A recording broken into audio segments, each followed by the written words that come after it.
Avengers Endgame has been showing for some time now. I saw it about over a week ago, and I've had time to gather my thoughts. So there are going to be some detailed spoilers in this review, so if you want none of those spoilers, please opt out now. We will begin in 3, 2, 1. This is Darren from LXD Media, and this is our review of Avengers Endgame. It starts out with Tony Stark and Nebula stuck in space. They're actually having a good time trying to find some games to keep them entertained because apparently the ship broke down and they're running out of oxygen. Now, I don't know about Nebula, if she can breathe in space or not. I'm guessing she can, so maybe it's just Stark who's actually in danger of suffocating. If that's the case, why did they have to leave Titan? Because as I saw in Avengers Endgame, the humans could breathe in Titan, so there's probably oxygen there. The reason would be maybe that they had to return to Earth and didn't think the ship would break mid-trip there. But apparently, they are rescued by Captain Marvel and all is okay in the end. They are brought back to the Avengers headquarters, and this is actually the first time we've seen Cap and Tony together since Civil War. And Tony even quotes himself from Avengers Age of Ultron that they needed a suit of armor around the world. He was right that they weren't safe, though I don't think that would have stopped Thanos anyway. But Cap said that he told them that if they lose, they'd lose together. But Stark was mad that he wasn't there. They did lose, but he wasn't around. That's not entirely true though, because while Stark was facing Thanos on Titan, Captain America was facing Thanos also on Earth, so he was kinda in that war. And after a heated argument, Stark collapses from exhaustion. We finally come to that planning scene, which is the only full scene that they've teased in the trailers. So they found Thanos because the first time he used the Infinity Gauntlet snap, there were some cosmic anomalies of epic proportions that irradiated from the Earth. And it happened again in another planet which I think was called the Garden.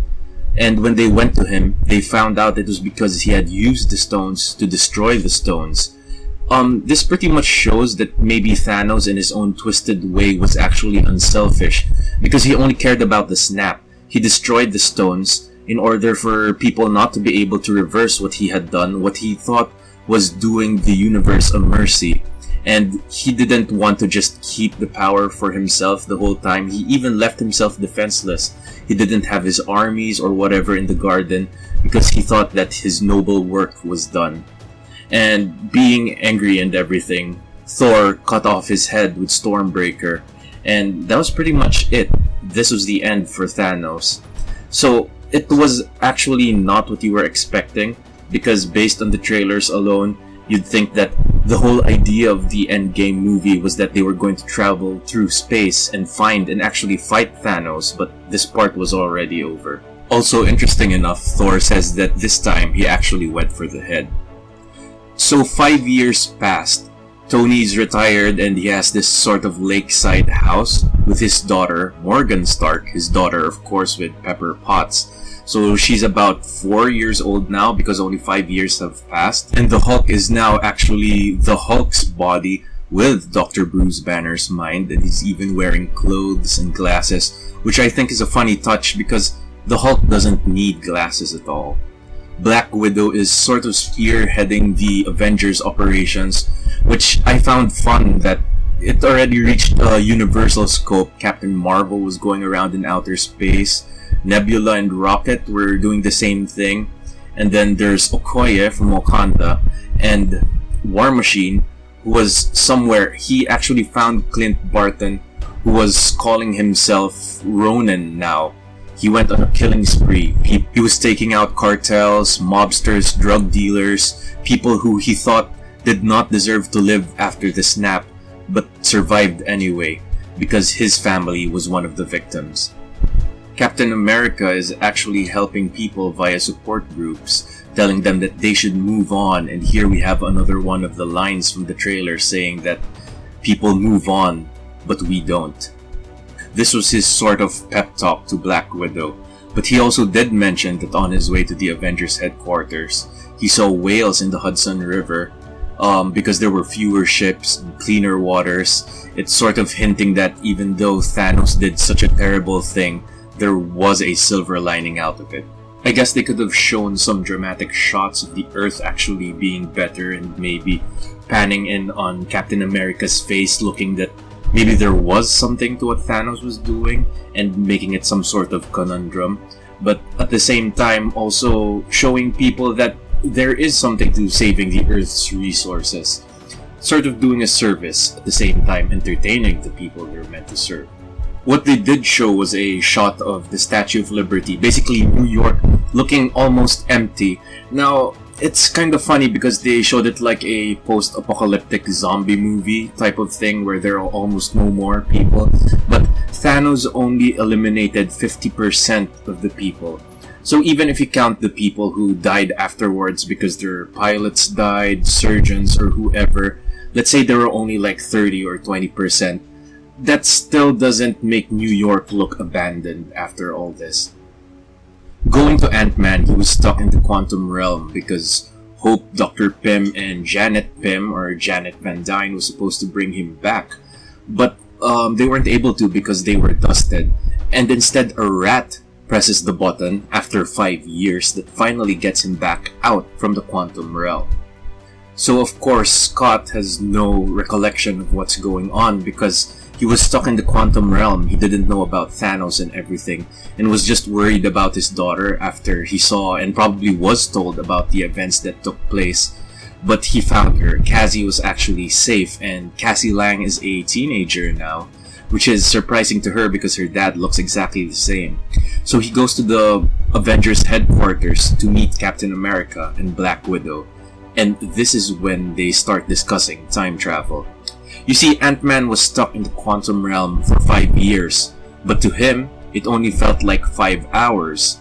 And he also looked like he only aged 5 hours, bringing the question, why did Janet Van Dyne age about 30 years when she was stuck in the quantum realm for 30 years and only brought back out in Ant-Man 2?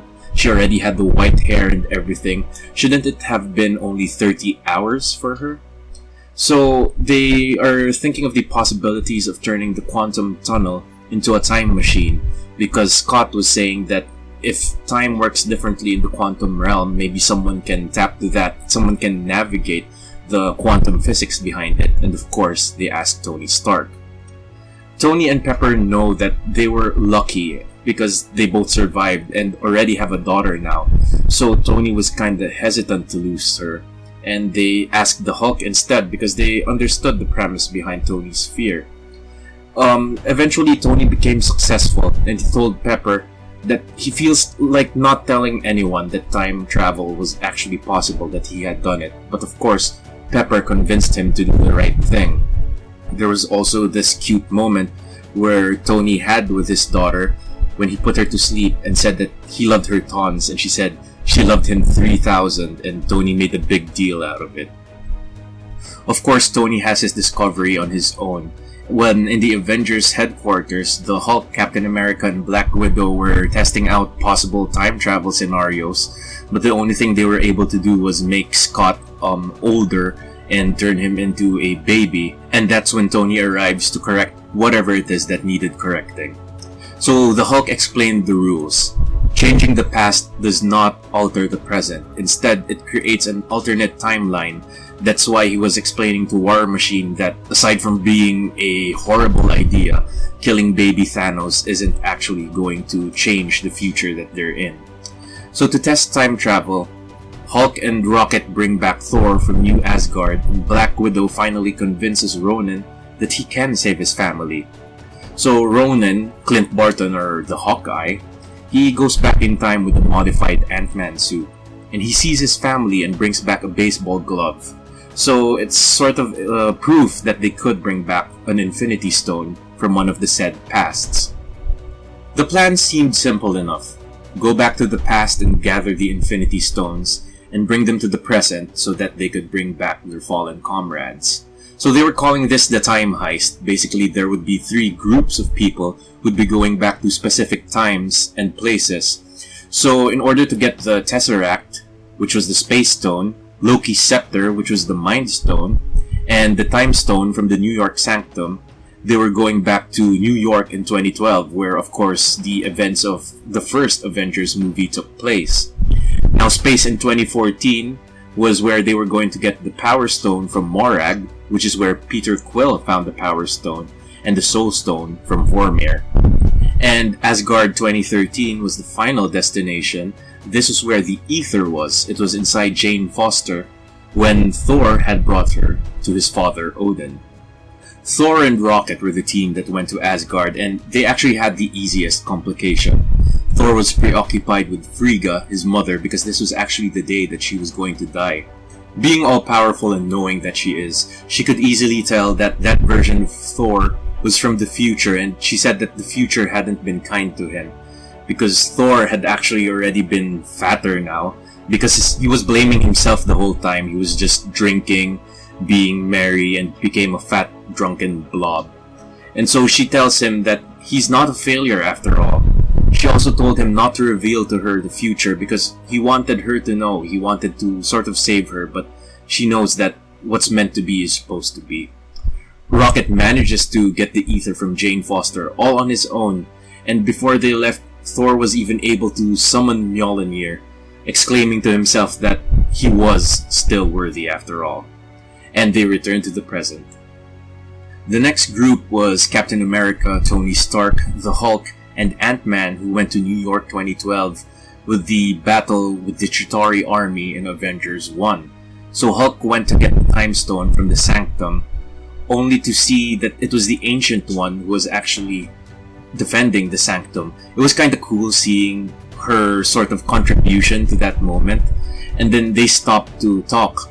The Ancient One told the Hulk that he was 5 years too early, that Doctor Strange was still out there somewhere being a doctor and all. And she didn't want to give him the Time Stone, which she actually had on her, saying that it would create a new alternative reality and it would create chaos in that reality.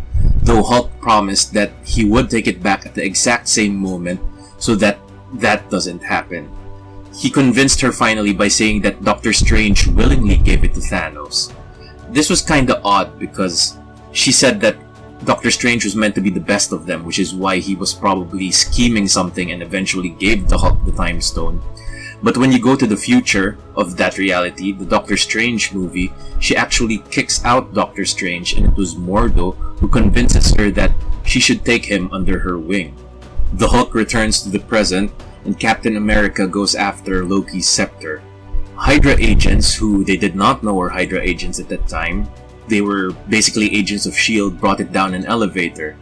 These were Rumlow, Sitwell, and a few men bringing it to Dr. List of Hydra. So Captain America rides that elevator. It's almost like the Winter Soldier scene again, wherein Cap even says, "Hey Rumlow," and then he asks for the scepter. Of course, they do not want to give it to him because they have plans for it, but Captain America says, "Hail Hydra," and they're surprised. They think that he's part of Hydra.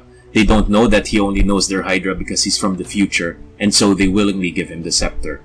Now the complication here is that Captain America meets with a past version of himself. You see, Tony and Ant-Man are going after the Tesseract, and their past selves bring down the Tesseract, and they distract their past selves and actually get it.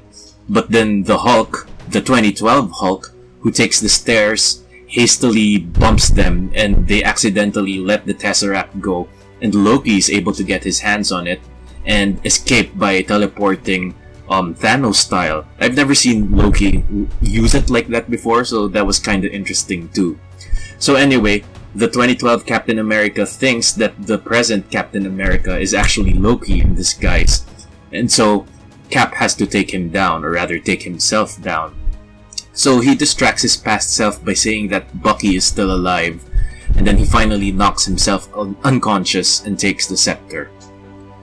So now they have the Time Stone and they also have the Mind Stone, but the problem is they do not have the Space Stone because 2012 Loki escaped with it. So Ant-Man returns to the present with the stones that they already have, or rather Hulk and Ant-Man return to the present with the stones, and Cap and Tony go to 1970 because there they can both get the Tesseract from S.H.I.E.L.D. and more PIM particles that will allow them to go back to the present. So Captain America gets the PIM particles, and he meets Peggy Carter, which actually triggers something later on that we will discuss. And Tony gets the Tesseract, but at the same time meets with and talks with his dad, Howard Stark. He finds out that Howard actually cared about him, even more than he knows now. And so, that was the day that Tony was being born, or at least Tony was close to being born, if I remember right. And Tony says, "Thanks for everything," and kinda covers it by saying, "Thanks for everything you've done for the country," because Howard Stark, of course, does not know that that's his son from the future. We also see Jarvis, so basically we've seen all the characters from the Agent Carter series. It was a nice thing, but I was also hoping that they would tie it in with Agents of S.H.I.E.L.D. Maybe Tony, Thor, Captain America, and the others would once again meet Agent Coulson, or even Hawkeye and Black Widow would, because I think they're probably closer to him than the other Avengers were. That being said, Captain America and Tony Stark go back to the present with the Space Stone. So that just leaves Black Widow, War Machine, Nebula, and Hawkeye, who go to Morag in 2014. Black Widow and Hawkeye drop the others off to go to Vormir. Now, the complication with Black Widow and Hawkeye is that they have to do the whole soul for a soul thing. You know how in Infinity War, Thanos had to sacrifice Gamora to get the Soul Stone? So one of them had to sacrifice the other, and of course, being noble as they were, they didn't allow the other to be the one, and they actually had to fight until Black Widow sort of was the one who fell down in the end. And Hawkeye got the Soul Stone, of course, not wanting what he had just lost. Back in Morag, Nebula and War Machine knock out Peter Quill, and they go to get the Power Stone. Of course, the casing, the liquid or whatever matter that was around the Power Stone sort of melts Nebula's hand, and thinking that everything was okay, War Machine and Nebula were now going back to the present, but it was only War Machine who was successfully able to go there, because Nebula's presence triggers the 2014 Nebula, and they sort of had a in-sync headache, wherein Thanos sees the memories of Nebula, he sees the Avengers killing him, and thus sort of already suspects that he had won, and now they're trying to undo what he had done. He knows about their plan, he knows about everything, so they capture the present Nebula and send 2014 Nebula to return in her stead. So everybody, of course with a fake Nebula, or rather a past Nebula, and the absence of Black Widow, go back to the present. They mourn the loss of Black Widow, but now it's all about making their own Infinity Gauntlet. So with the Tesseract, as we saw in Infinity War, Thanos kinda just crushed it to reveal the stone, but I don't know how they were able to turn the ether back into the Reality Stone. But they did. So Iron Man makes his own Infinity Gauntlet, and they're kinda discussing among themselves who is the person who's supposed to make the snap. And Thor hastily says that it should be him, quoting himself as the strongest Avenger. But eventually they all agree with what the Hulk says, that he should be the one performing the snap, because mostly it's gamma radiation that the Infinity Stones will be giving off. And since it's gamma radiation, the Hulk is the one with the most likely chance of surviving the entire ordeal. And so the Hulk snaps back everyone, and basically Thanos' snap is undone. But before they could even celebrate, 2014 Nebula brings back Thanos' army from 2014, and they obliterate the Avengers headquarters. Now, I don't know how this happens, because one thing I've learned from the movie is that you actually need the PIM particles to travel through time, which Thanos' entire army did not have. In fact, they were only saying that they had one chance per each Avenger, one trip back and forth, and they were able to somehow bring back an entire ship and bring back an entire army and Thanos along with him. This is the first part of the final battle. We have Thor, Cap, and Tony taking on Thanos. Thanos says he'll change his plan due to the new things that he's learned. He will now tear down the entire universe to its last atom and rebuild a grateful universe that knows not what it's lost, so that nobody would even try reversing the effects of the snap. So Thor summons Mjolnir and Stormbreaker in this really cool action sequence. And Iron Man is lightning charged by Thor and a high-powered beam, but Thanos uses him as a shield against a Thor-thrown Mjolnir. So Thanos almost kills Thor with Stormbreaker, but Captain America, in probably the most epic scene in a while, picks up Mjolnir and throws it at Thanos, to which Thor exclaims, "I knew it."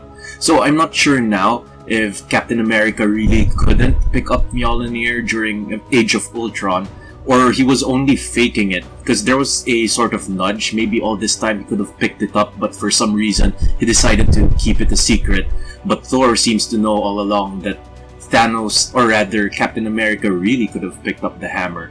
So Captain America also has lightning powers now, which I guess would be a bit of an issue, because picking up Thor's hammer doesn't mean that Captain America has the power of Thor, but actually, that's exactly what it means, because if you go back to the original Thor movie, Odin put a spell on Mjolnir saying that whoever is worthy shall possess the power of Thor and not just his hammer.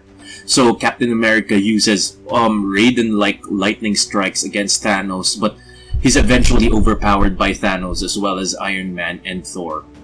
This whole time, Hawkeye has the stones and he deals with a few Outriders, and after dealing with them, accidentally gives the stones to 2014 Nebula because he doesn't know that she's actually from the past. And the present Nebula, the past Gamora, they help him and they kill 2014 Nebula. So present Nebula didn't die, only proving the theory that changing the past makes an alternate reality instead of actually changing the present itself. Finally, we have the highlight of the movie, just when it seems that everything is hopeless for Captain America, Thor, and Iron Man, because even as Thanos is already defeating them, his army is gathering up to help him. The other Avengers arrive, the people who are snapped out of existence, as well as others who've come to help. So aside from proving that they were successful in reversing the snap, we get to see everyone arrive via Doctor Strange's portals. So I'm guessing these are all the present Avengers, or at least present characters, and nobody from the past, because Doctor Strange does not even have the Time Stone, and he probably couldn't even do that. So now we have even more characters showing up. We have Wakanda's army, sorcerers from the Doctor Strange universe, aliens from Guardians of the Galaxy. They kind of look like Yondu's people. They're probably not Nova Corps because Xandar was decimated and they don't have the Nova Corps uniform. We have Asgardians. I was surprised there were quite a few soldiers who survived. I thought everyone who survived were just civilians because that's what they were even saying in the transmission in Infinity War, when Thanos was sort of killing half of them, and I'm just assuming the other half were allowed to escape because that's what Thanos does. He only takes out 50%, and that's where all the other soldiers were, including Gorg, Valkyrie, and the likes. Finally, we also have our first look at Rescue, which is Pepper Potts in the Iron Man costume that Tony made for her. And after all these movies, we get this cool scene where Cap calls on Mjolnir and finally exclaims the words, "Avengers, assemble." So we have some awesome new moves. Ant-Man went gigantic, he was punching Leviathan, and even stepped on Black Dwarf, crushing him like a cockroach. We have Spider-Man's instant kill mode. Basically, those legs that were coming out from behind him were just stabbing everyone all around him. Falcon was stabbing some creatures with his wings. Iron Man and Rescue were in some sort of laser firing tandem, and it was really so cool. I wish I would have seen more of that. The war seems epic, especially when we see Valkyrie flying in, taking on a Leviathan on a unicorn even, and Scarlet Witch overpowers Thanos. This was kinda, I guess, a highlight because Scarlet Witch, so much was taken from her, including Vision, by Thanos, and Thanos exclaimed that he did not even know her. And we see her overpowering Thanos, even though Thanos is like the big bad. And how he addresses this is he lets lasers rain on the battlefield from his ship.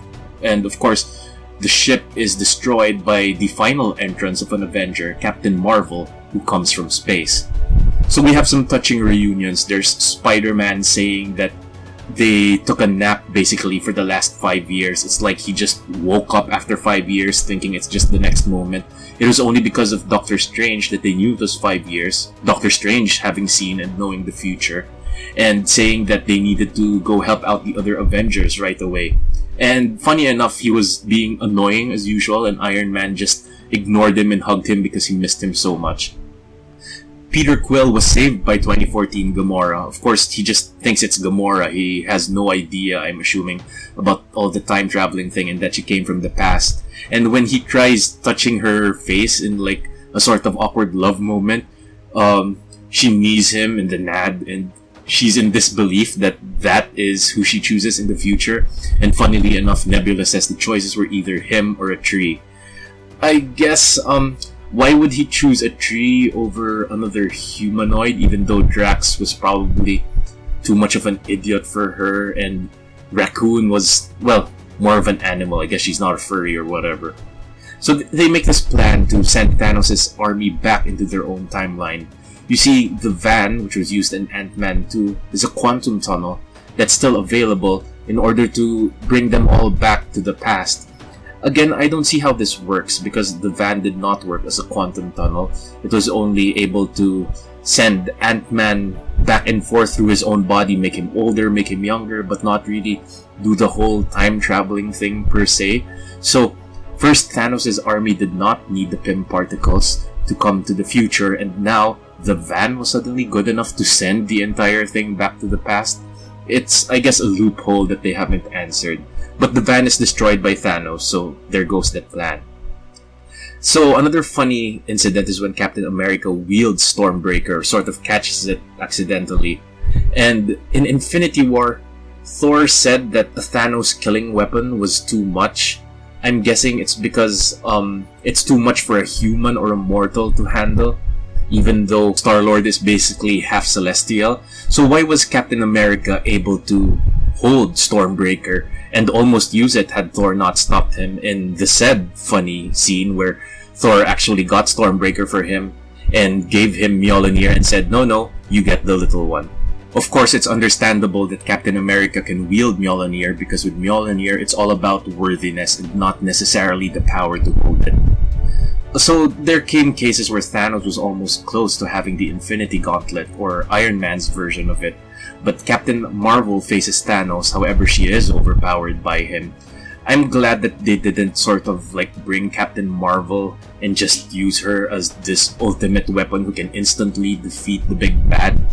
Thor and Captain America were also overpowered by Thanos, and Captain Marvel tries again right before he was just about to snap everything out of existence once again. And he headbutt her, but this didn't affect her, so in a smart move he grabbed the Power Stone from the gauntlet and punched her with it. So when Captain Marvel is finally knocked down again, and it seems that Thanos is going to get the gauntlet, this is the part where Doctor Strange shows Tony that one finger, meaning to say that this is that 1 out of 14,605 possibilities that they're going to win. So Tony goes for the gauntlet, and he's knocked back by Thanos. He's not successful in getting the gauntlet, and Thanos says, "I am inevitable," and then snaps. But nothing happens. As it turns out, Tony Stark wasn't going for the gauntlet, he was going for the Infinity Stones. He has the Infinity Stones in his hand. The nanotechnology sort of made a smaller gauntlet in his Iron Man outfit, and then he says, "I am Iron Man," and snaps. Thanos and his army is dusted, and I'm not sure if past Gamora is dusted as well because she's counted as Thanos' army, but perhaps only like the bad guys are included, and we're going to see more of her later on. And so Tony is mortal and cannot handle the Infinity Stones.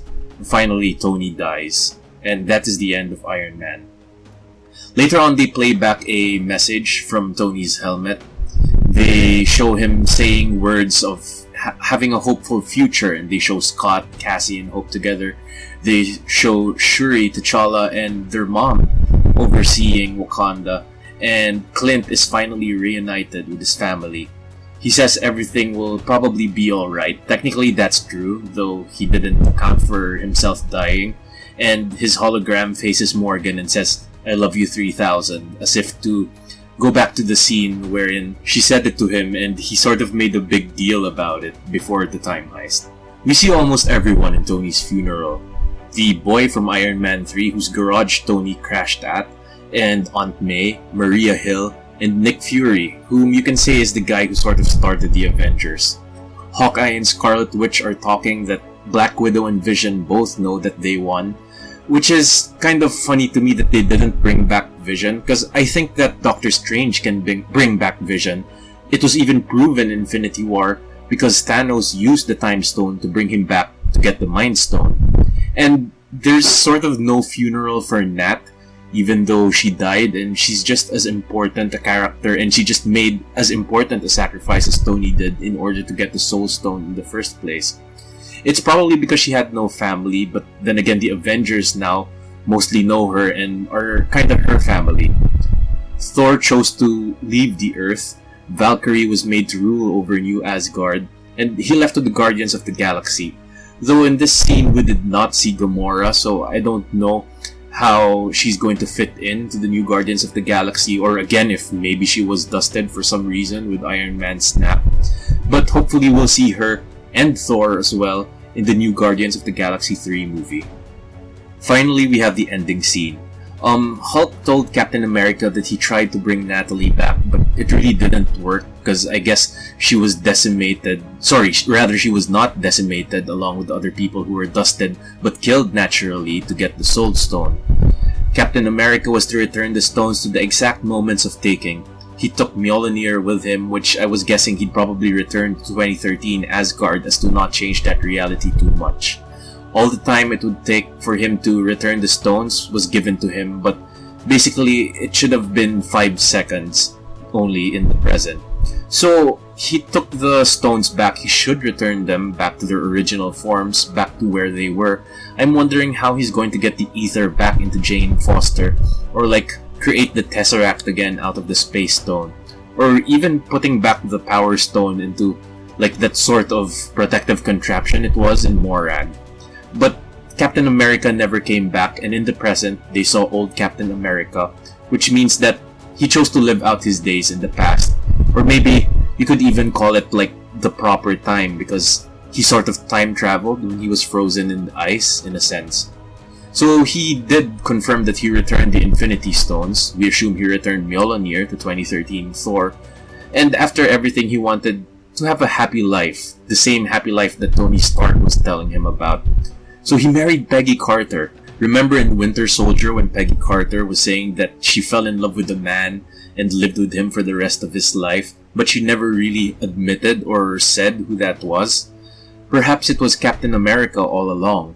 But why wasn't Captain America, even the old Captain America, in her funeral? I mean, as we can clearly see, he's still alive even though he's really old.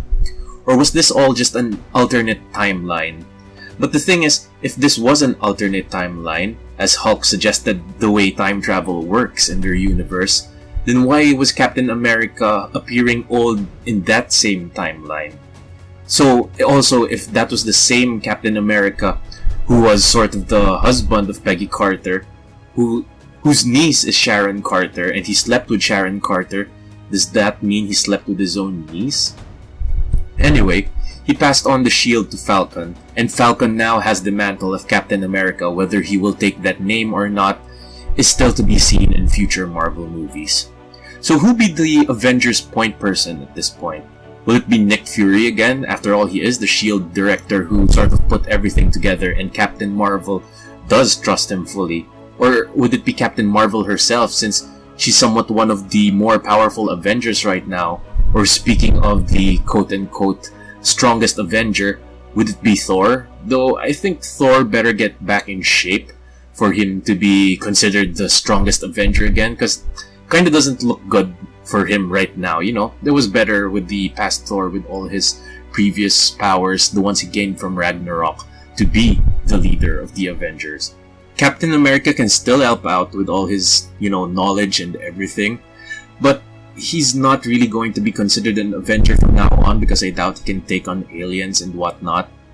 I really wish they just showed that Captain America didn't come back from time traveling and didn't show him old anymore. So it could be an opening, a possibility for Chris Evans to return as that same character in the future. As with Robert Downey Jr.'s Iron Man, I guess he really did decide to retire him because, as we know in the first Avengers, Agent Coulson died and Nick Fury was able to use Kree blood to bring him back. Why couldn't he do the same thing with Iron Man? After all, As we can see with Iron Man, he was like really busted by the time stones and whatnot, but he didn't really have a blade stuck through his chest like Coulson did, so it was really more possible to bring him back. What do you think of all this, and does it make you excited for Phase 4 of the Marvel Cinematic Universe? Hit me down in the comment section below. And if you like this video, please hit that like button and subscribe for more great videos.